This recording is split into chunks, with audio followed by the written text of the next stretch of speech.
Pa'ahoi pai pai pai pohaku pa'amai au ku ono ku pa'aki ha.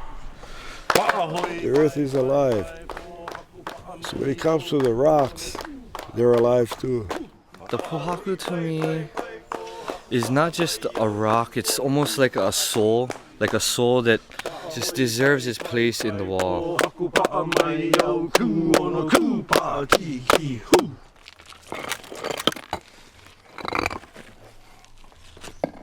E ka pohaku nui, Ku ano ia. e ka pohaku iki, Ku ano ia. e ka pohaku loa.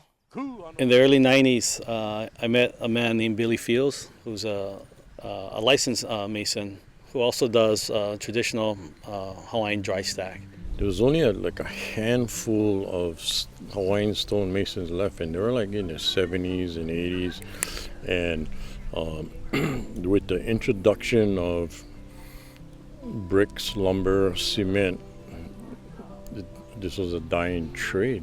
We talked about the real need to teach more Hawaiians how to do Uhau Humu Pohaku.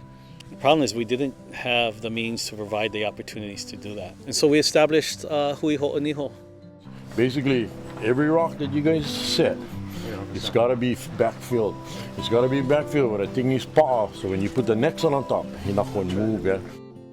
Our approach was to try and create more opportunities through conferences, through workshops, through projects where Billy could teach Uhau Humu Pohaku, and that people could start taking responsibility for the restoration of cultural sites in their communities. To maintain a structure of this caliber is education. And what we do with the community through our nonprofit organizations is run workshops and teach people to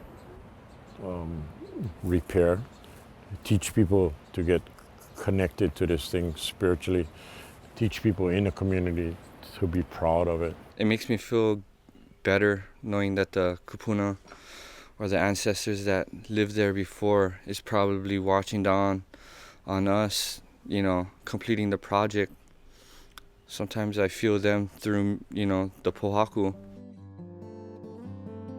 We got a grant from the Administration for Native Americans, ANA, and the objectives basically are to document the expertise of three, who we consider master masons, and to document, not just their history, but to also have them demonstrate different aspects of dry stack. We're going to use gravity, we're going to use friction, and we're going to use proper setting techniques. So basically this wall is going to be approximately 3 feet high. Okay, the first rock here is called the oniho rock. That's going to be the corner rock. The student who's watching the DVD, who's learning from this curriculum, can see exactly how dry stack techniques are done. But the whole idea is to increase Hawaiian understanding and hopefully promote Hawaiian practice of dry masonry. We really, really want to pass on this to people and make them really understand. You can go set rocks, and you can be good at setting rocks, but you got to understand what you're doing and why you're doing it.